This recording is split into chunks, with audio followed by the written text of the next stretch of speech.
அனுபவம் நூறு ஈப்டி சேனல்லேருந்து குருதாஸ் பேசுகிறேன். அன்பு சகோதரிகள் எப்படி இருக்கீங்க? நல்லா இருக்கீங்களா? நேர்ச்சி போங்களா? இன்றைய எபிசோடில் நம்ம எடுத்துக்கிறது வந்து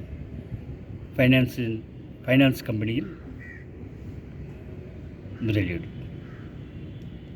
ஓகேங்களா? நேர்ச்சி போங்களா? சரி, ஒரு 30 வருஷத்துக்கு முன்னாடி நான் வந்து தமிழகத்தில் வேலைக்கு வந்தேங்க. நல்ல சம்பளத்தில் வேலைக்கு வந்தேன். அது ஒரு மாதம் சம்பளம் வாங்கிட்டு போனோம்னா சேமிப்பை எழுதி பண்ணோம்னா ஒரு பவுன் வாங்கிட்டு வந்தேன். அப்போ இருந்த விலையில். ஸோ நல்ல சம்பளம் வந்தேன். வீட்டுக்கு தேவையான பாத்திரம் பண்ணோம், நகைகள் அதெல்லாம் வாங்கின போது கையில் கொஞ்சம் சேமிப்பு தங்க ஆரம்பிச்சு. அப்போ வந்து என்ன பண்ணாங்க, வீட்டில் வந்து நல்ல முதலீடு இதாக பண்ணணும் அப்படின்ட்டு ஆர்வத்தில் இருந்தேன். அப்போ என்னென்னு எங்கள் ஊரில் ஒரு 150 வருஷமாக ஒரு ஃபைனான்ஸ் கம்பெனியில் ஆக்சுவலி அவர் வந்து பரம்பரை பணக்காரர். அவர் என்னென்ன வட்டி அவர்கிட்ட முதலீடு செஞ்சால் வட்டி கொடுப்பார். அவர் 2 வட்டி 24% வட்டி கொடுப்பார். அதே மாதிரி தங்க நகைகள்லாம் வாங்கிட்டு வெள்ளி பாத்திரம்லாம் வாங்கிட்டு அது மேலே கடன் கொடுப்பார், லேவாதேவி. அது வந்து 36% வட்டி வாங்குவார். அது ஒரு 150 வருஷமாக பண்ணுறதில்ல, பரம்பரை ஒரு 5-6 தலைமுறையை பண்ணுறதில்ல. ஊரில் வந்து நல்ல பெரிய வீடு, ஒரு 150 கடைகள் கட்டி வாடகைக்கு விட்டுருக்காரு. அவருடைய நல்லா இருந்தது. இன்னொன்று அவர் வந்து என்னுடைய அப்பாவுடைய பால்ய நண்பர். சிறு பிள்ளையாக இருக்கும்போது ஓடிப்பிடிச்செல்லாம் விளையாட்டுருக்கு. ஸோ அவர்கிட்ட பணம் கொடுக்குறதுங்கிறது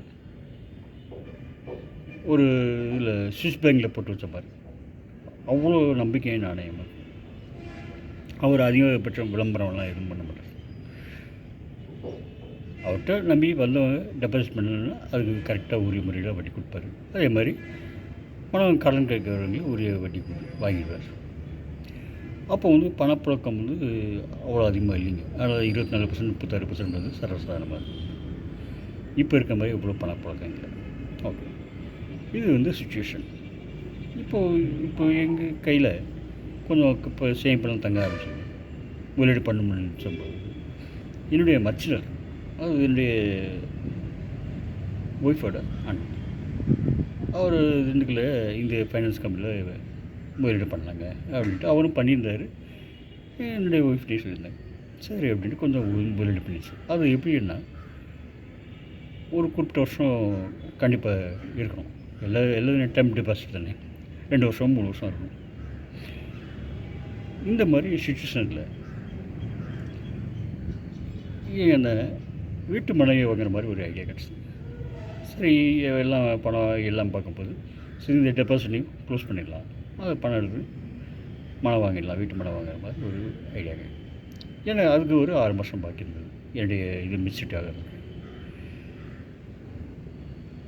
என்னுடைய மனுஷர் தங்க மேலே ரொம்ப பாசம். அதனால் என்ன பண்ணார், அவர் வந்து தங்கிட்டு உன்னுடைய நீ பண்ண டெபாசிட் எடுக்க வேண்டாம், என்னுடைய மெச்சூரிட்டி ஆகிடுச்சு, என்னுடைய பணத்தை வாங்கி நீ பண்ணிடு, மனையை வாங்கிக்க, என்னுடைய இதை நான் உன்னுடைய மெச்சூரிட்டி ஆகணும், நான் அந்த பணத்தை வாங்கிக்கிறேன் அப்படின்ட்டு. சரி, இது நல்ல ஐடியா தானே அப்படின்ட்டு. ஏன்னா லாஸ் ஆகும் இல்லையா, அதெல்லாம் பண்ணிட்டார்.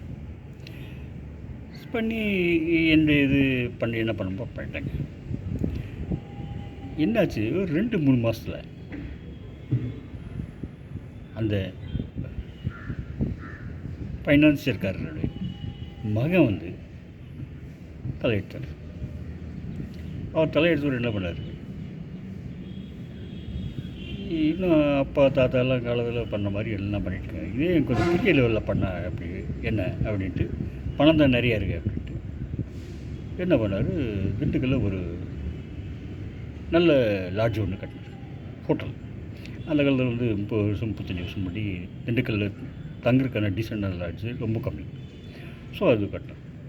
அது நல்லா போயிட்டுருந்தது. அதோடு நிப்பாட்டிக்காமல் என்ன பண்ணார், கொடைக்கானலில் ஒரு ஸ்டார் ஹோட்டல் கட்டலாம்.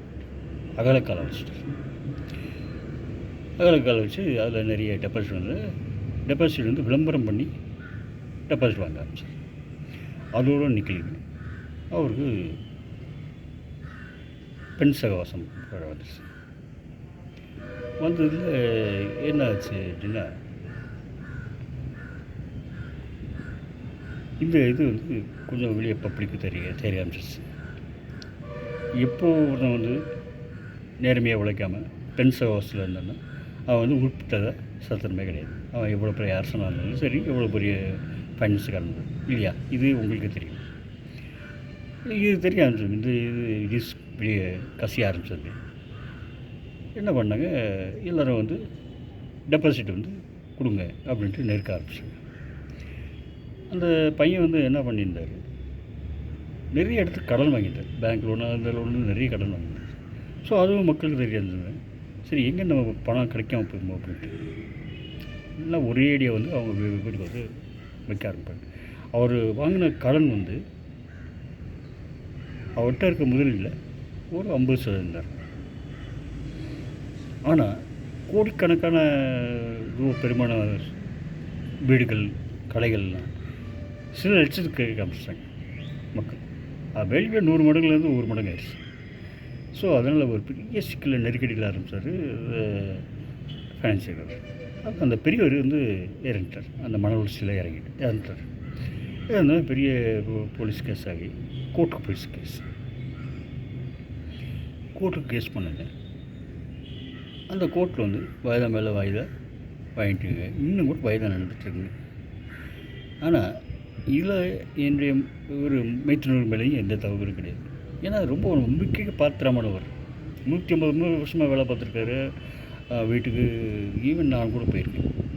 அவ்வளோ நம்பிக்கையும் நாணயமான குடும்பம். இந்த மாதிரி மகன் தலையெடுத்து அகலக்கால் வச்சு எல்லாத்தையும் தொலைச்சி மான மரியாதை எல்லாத்தையும் காப்பாற்றி ஊரில் வாங்கின கடனெல்லாம் மோசம் பண்ணுவான்னு தெரியாது. ஸோ இது இங்கே கேஸில் வந்து ஃபைனான்ஸில் முதலீடு பண்ணி ஃபைனான்ஸ்காரன் ஓடிப்போன கதையெல்லாம் இல்லை. ஃபைனான்ஸ்காரன் ஊர்லேயே இருக்கான், எல்லாம் இருக்கான், ஆனால் முதலீடு கிடைக்கல. 2 ஒன்று தானே. முதலீடு கிடைக்கிறது நெட் ரிசல்ட். நன்றி, வணக்கம்.